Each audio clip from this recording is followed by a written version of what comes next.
All right, man, peace. So, NBA legend, Hall of Famer, two-time gold medal winner, and Emmy award-winning basketball analyst Charles Barkley made an appearance on the Stephen A. Smith and Max Kellerman show, First Take, to discuss a myriad of topics, particularly pertaining to the so-called black community, and especially pertaining to the LeBron James versus Donald Trump situation. Of course, they're going to talk about it, and I'm going to chime in. To switch and transition to a more serious topic. We started off the show playing sound from LeBron James and Kevin Durant. Yes. Talking about the president of the United States. I'm sure you saw what they had to say. Yes. Heard what they... No disrespect, they didn't have much to say. And once again, brothers, I know certain people might get mad at me for saying this or try to spaz out in the comments. I really don't give a shit. With much power comes much responsibility. When you have the power of being a so-called elite athlete and you decide to speak about topics that are considered outside of your range of expertise, you better be informed. I'm not one of these people, oh, well, just dribble a basketball, or, oh, well, you're just a football player. But seeing as you have that power and that platform, you should know what you're talking about. This is why I come against the so-called woke movements, because what they're meant to do is to try to reduce the so-called black man to a two-dimensional thinker. And for those of you who are already two-dimensional thinkers, you don't know what I'm talking about. That is why the messages that are put forth by many of these woke athletes resonate so much with you. As long as you're complaining on an emotional level about everything, nothing will ever be solved. An emotional person is like a fire that needs wood to keep their fire going. Emotional people like topics like this because there is no resolution. When a solution is presented to an emotional person, they will oftentimes reject it because the prospect of having nothing to complain about is bothersome to them. Our people have to look within ourselves first so that we understand how to manipulate this system, because it is not going anywhere. The system is not going anywhere. All right. And for those of you brothers who believe in reparations, let me tell you this, and a lot of you might not understand this, but for those of you brothers who believe in reparations for the so-called black race, and I've touched on this in other videos, that is an insult to our ancestors. You know why? Because number one, you're assuming that all so-called black people were slaves. That's number one. But number two, you're assuming that they can give you a check that can repay you for what was done to the so-called black man and woman in the slave narrative that you adhere to. When you talk about the 400 plus years of hardcore slavery, chattel or chattel slavery, where the women were raped every day by white men, and black men were, had their testicles cut off and feet cut off for trying to run away and things of that nature. You know, the things that many of the pro-blacks love to talk about. You think that you can get a check back and that's going to repay you. If the Caucasian man decided to give each and every so-called black person a $500,000 check for reparations, a vast majority of you would take it. And in the process of you taking it, you will be selling out your so-called ancestors. And look, let me say this. That's not going to happen anyway. We all know that you're never going to get those reparations. Okay? That's not going to happen. If you understand this economic system, you know that that's not going to happen because there's no money to pay you back with. There's no money. All they do is issue you credits or fiat money or fiat currency, whatever you want to call it. You're not getting any real money. And that's the real source of the frustration of the so-called black man and black woman. They don't know their culture. They don't understand their culture. And they don't understand this system. All right? So that's one of the main reasons why I have this channel, so that I can go in depth on some of these topics. But let's see what Charles Barkley has to say. What was your reaction? What were your thoughts? Well, I'm not a fan of the president. I don't talk bad about the president. He's the president of the United States. But yes, the president that you most likely voted for, Charles Barkley. You're a known so-called Republican. So you most likely voted for him, as did Stephen A. Smith, even though you guys love to get on television and act like you're so incensed about Donald Trump. When you guys got in that voting booth, you voted for Donald Trump. Both of you have gone on air and stated that when it comes to the fiscal aspect or the economic aspect of this society, that you're conservative. Charles Barkley has made a multitude of statements or jokes per se in which he has stated that he votes Republican because he's too rich to vote Democrat. As they say, a lot of truth is said in jest. So has Shaq, by the way. And let me say this, I have no problem with them voting for whoever they want to vote for. I'm not one of these silly binary thinking Negroes who thinks that you have to run out and vote Democrat because the Democrats are your friend. The Democrats are not your friend. The Republicans are not your friend. Our people don't understand the political layout. No politician is going to save you. If you want to get into the political arena, so-called black people have to have what all the other races have. They have a politician who represents them. And when that person is able to be elected or selected into an office, if they don't do their job in doing what's best for the so-called black community, then they get removed. Because economically, they're supposed to be dependent on the so-called black community, whoever their constituency is. That's how politics works. You don't vote for a politician hoping that he or she's going to do what you want. You build that politician up from the ground floor and you tell them, this is what you're going to do when you get in office. And if you don't do this, we're going to open up your file and we're going to ruin you. That's how that works. That's how politics works. All right. So they have so-called black people thinking that they're supposed to hope for some savior in the political field. No. You're supposed to build someone up to be a politician that represents you and basically is a puppet for you. That's all politicians are puppets. And if they don't do their job, they get their strings cut. Period. I think he's divisive. I do. I think he's very divisive. You can't divide something that's already divided. If you notice, the only people talking about the president of the United States, Donald Trump, being divisive are so-called black people, liberals, and black people who get on TV trying to act like they're liberals, like Charles Barkley. You can't divide something that's already divided. Donald Trump has not divided anyone. All he's done is point out the divisions that were already there. I think that we as black players have a tremendous, number one, we can't solve all the ills of the black community. I think. Well, we know that. Sometimes we get too much. I mean, let's be for real. Black athletes can't solve any of the ills of the black community. What they can do is they can help certain individuals. The individuals that they choose to help, they can help. And it's at their liberty to do so. I don't expect anything from them. And so-called black people need to stop expecting things from these athletes, unless you're their family member or they owe you. It is incumbent upon you to be focused on your own success rather than hoping that the success of someone else is something that you can leech off of. That leech mentality is deleterious to the making of a functional community. That's why I call it the so-called black community. You cannot be a real community if you're always waiting for someone who has been successful to come back and throw you money just because you have the same so-called skin color as they do. If anything, ask them how they did what they did so that you can do it. If you're a leech, you're going to be leeching for your whole life. Everyone needs help. Don't get it twisted. None of us are perfect. We all need help at some point in time. But get the blueprint. Don't ask them for the revenue. Too much. I agree. But with all the money that we have, it's important that we go back in these communities. I mean, like I say, I don't tell people how to spend their money.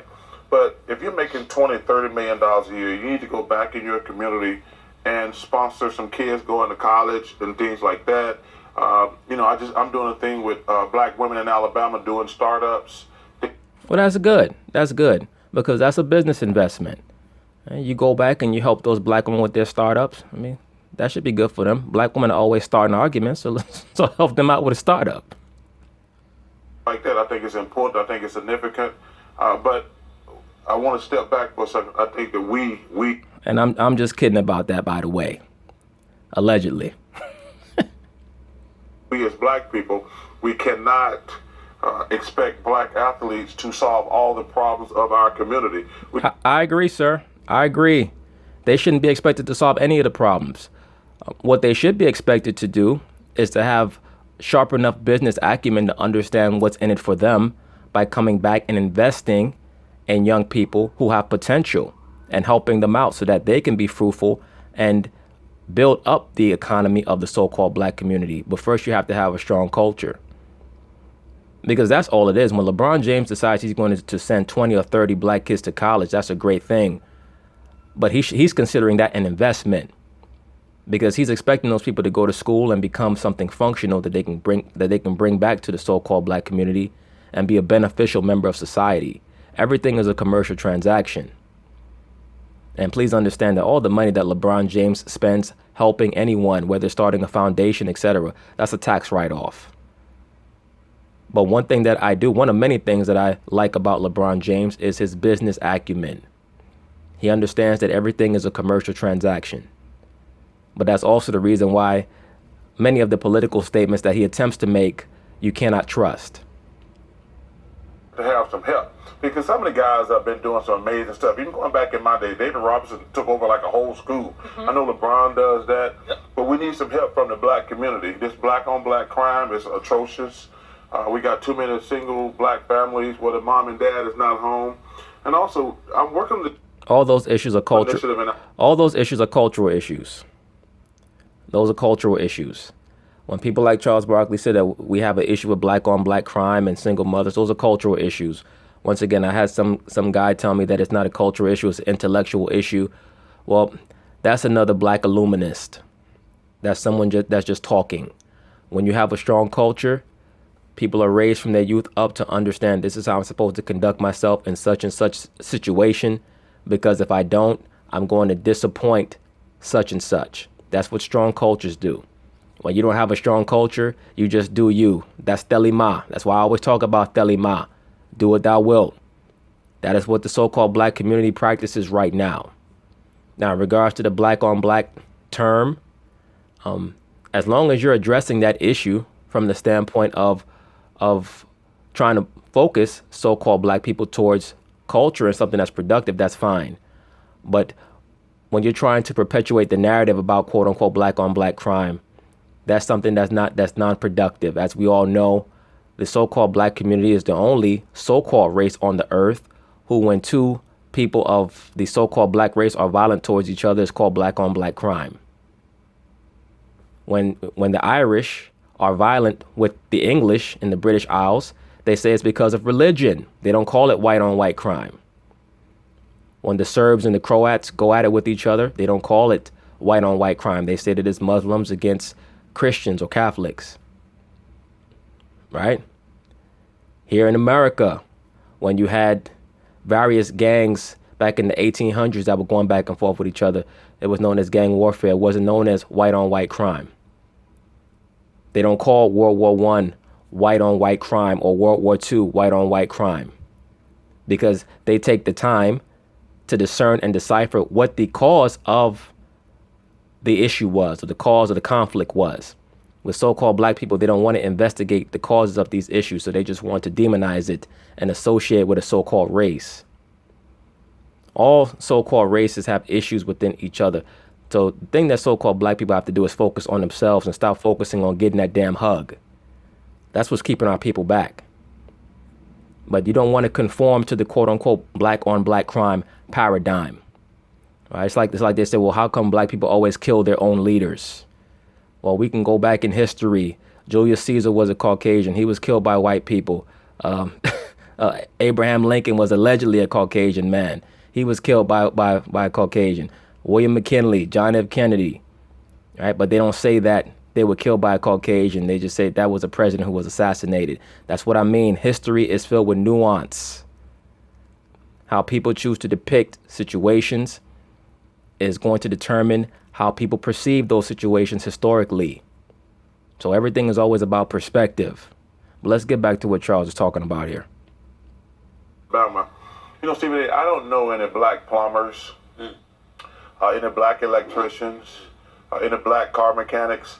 So I'm going back in Alabama over the summer, and I'm going to partner with a vocational school to get more black plumbers, electricians. The trades, yes, yeah. yes. Booker T. Washington. No one knows. That's a great thing. That's a great thing. A lot of so-called black men should be going into trades. In order to have a functional community, you have to have people who are tradesmen and craftsmen, right? People who are plumbers, like Charles said, and other things that people would need, mechanics, that you need to maintain a functional society. But the trades anymore, though, they're Molly, great jobs. for some reason, these millennials, or as I call them, idiots, Yep. They think they're too good to do manual labor.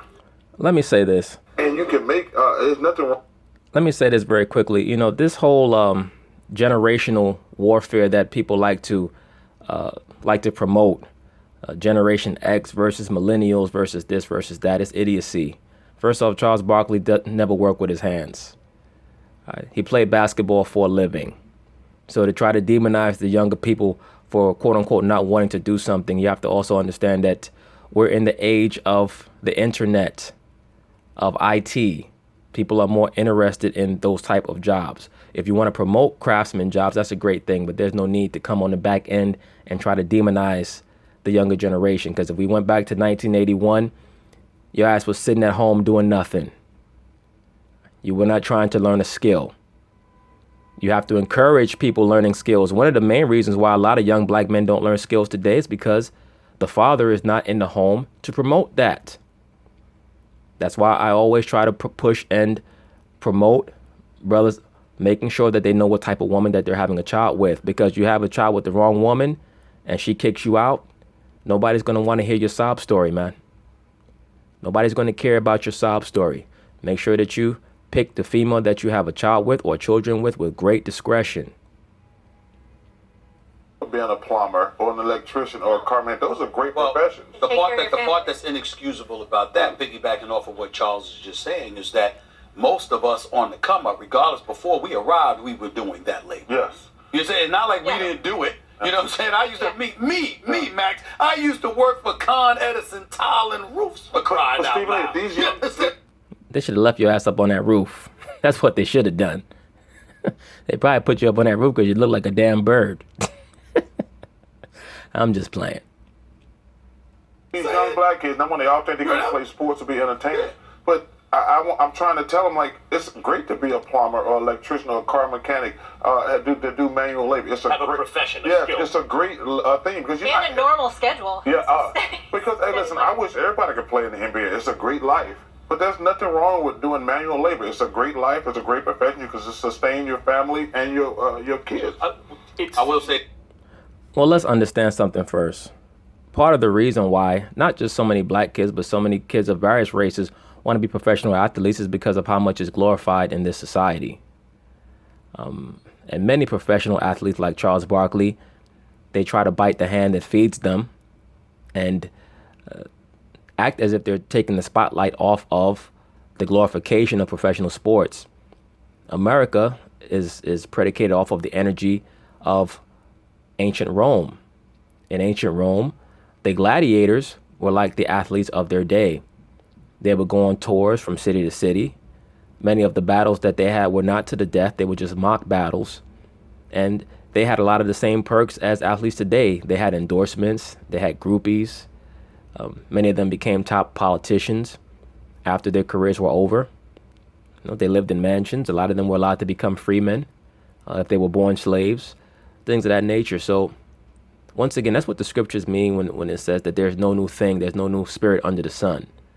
You know, that which have been is what shall be. All right. The human spirit doesn't change, and situations and scenarios don't change. That's what that's talking about. But just to get back to the point, Charles also has to understand that the reason why he made millions as a basketball player and he makes millions as an analyst, as an announcer, is because of the way that this society glorifies sports. So there's only so much he can speak down on the youth trying to become professional athletes.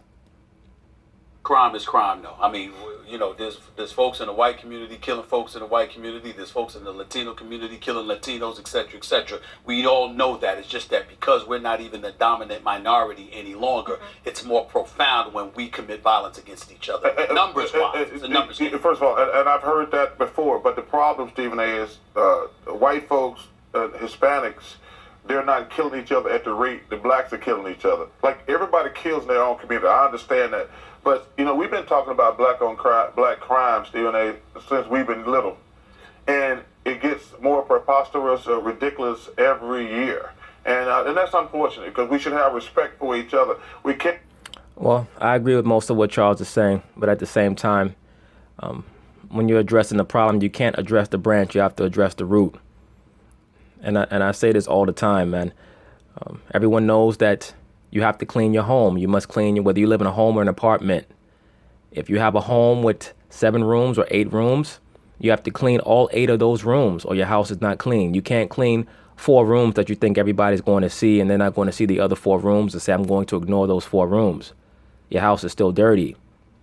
I say all that to say this. Many times, so-called black people, they like to talk a good game about this issue or that issue, but they don't want to pay attention to the issues that really are relevant. You have to clean up all these issues. Why is it that the so-called black man and so-called black woman cannot dwell in a home together?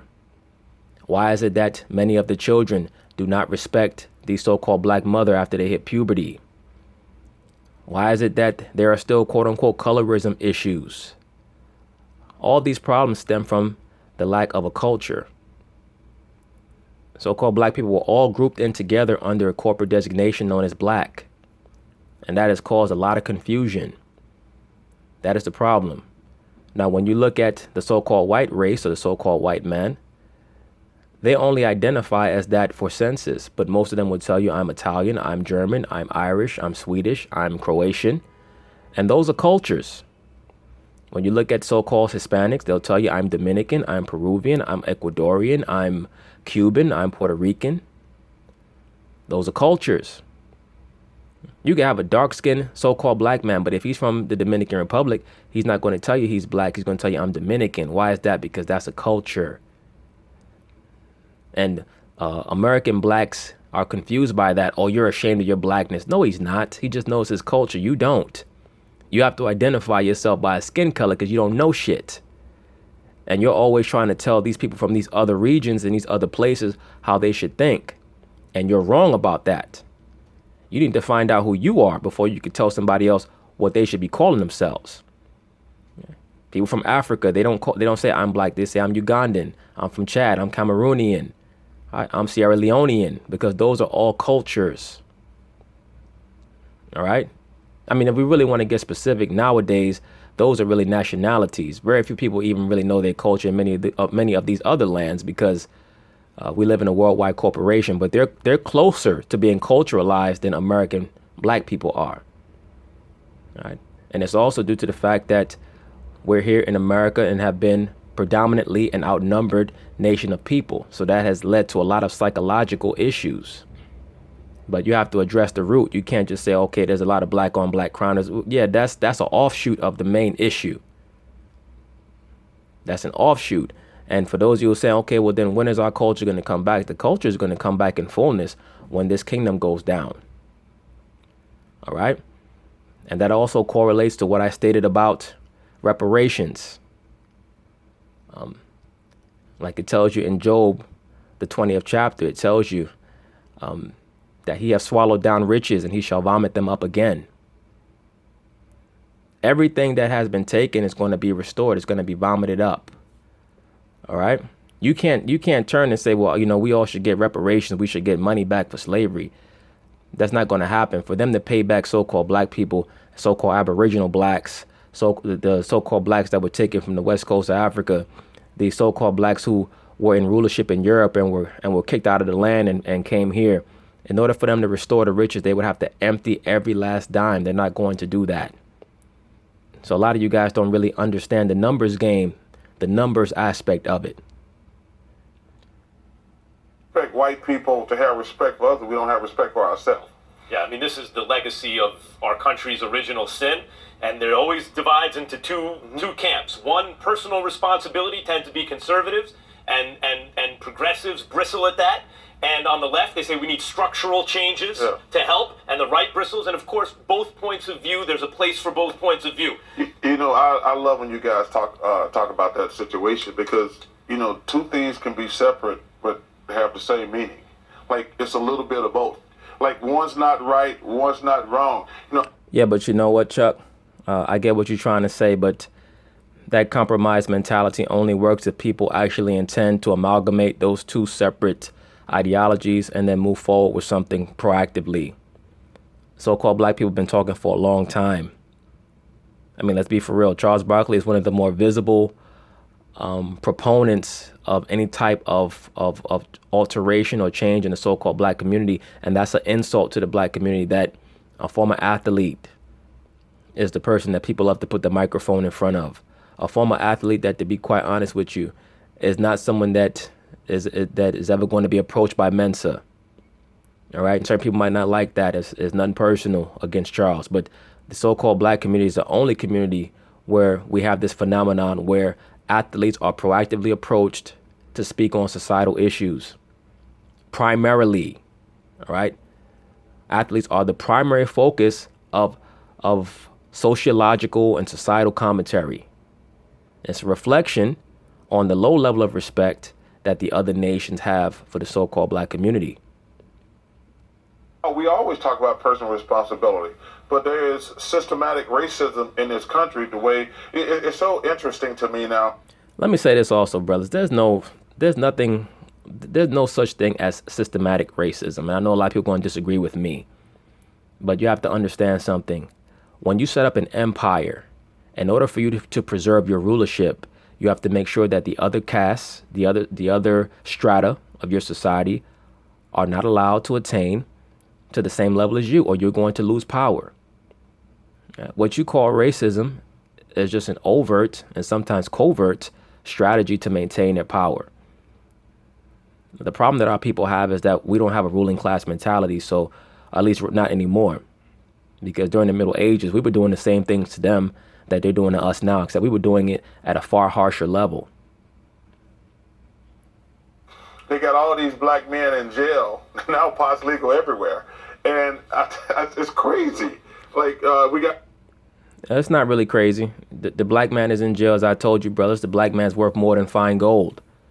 Either he's an athlete and he's making billions of dollars for the U.S. economy, or he goes into the workforce and hopefully he meets some female that he gets pregnant and marries. And then if that doesn't work, he becomes a debt slave for child support and alimony. Or he becomes a criminal and he helps to launder much of the drug money for the drugs that are imported into the U.S. by the CIA. All right, that's $1 billion industry. And then he goes to prison, where the prison industrial complex is also a $1 billion industry. So now they're going to make weed a $1 billion industry, and they hope that everybody smokes it so that they can be too hazed out to understand what's going on. That's why I made that series of videos, legalizing weed to keep you in the weeds. All these young black men who was, because of systematic racism and things like that, who got for these little small amounts of marijuana. Now, if everybody, and I don't smoke pot personally. If you want to do, I know you don't. You don't smoke no damn pot, Chuck. Your fat ass puts it in a brownie and eats it. That's what you do, allegedly. It's your own thing, but it's just ironic that all these men, there's this systematic racism we built, putting black men in jail. Now, in all these states, pot's illegal. It's crazy. They did what they needed to do in terms of creating even more criminalization over every little thing, and then now all of a sudden you want to legalize it, but this is after you ruined the lives. The reason it was illegal in the first place is America. Oh, all right, Stephen A. We just heard Chuck say that. You didn't add anything to the comment whatsoever.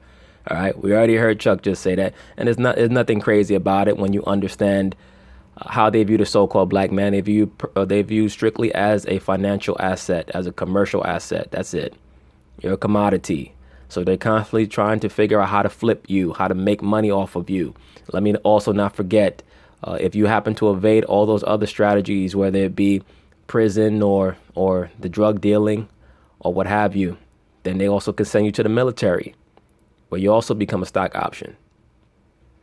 First drug czar Harry S. Anslinger used xenophobia and racism as a political issue and demonized marijuana and associated it with racial minorities. Always. Yep, and I appreciate what you're saying also, that we can't just be talking about it, but going back into the community. Yes. And I want to hear more about what you're doing from the women, too. Why you want to hear more about what he's doing for the women? What are you doing for the women? All that shit he said, you only worry about the damn women. What are you doing for the damn women? Other than sewing all that fake ass hair in your head, all right? And looking for Jalen Rose and every other black man to give fellatio to, allegedly. The hell you worry about what he doing for the women? Mind your damn business. We're going to take another quick break. Team LeBron. But anyway, this will be the end of part 1 on the Charles Barkley, LeBron James topic. Peace.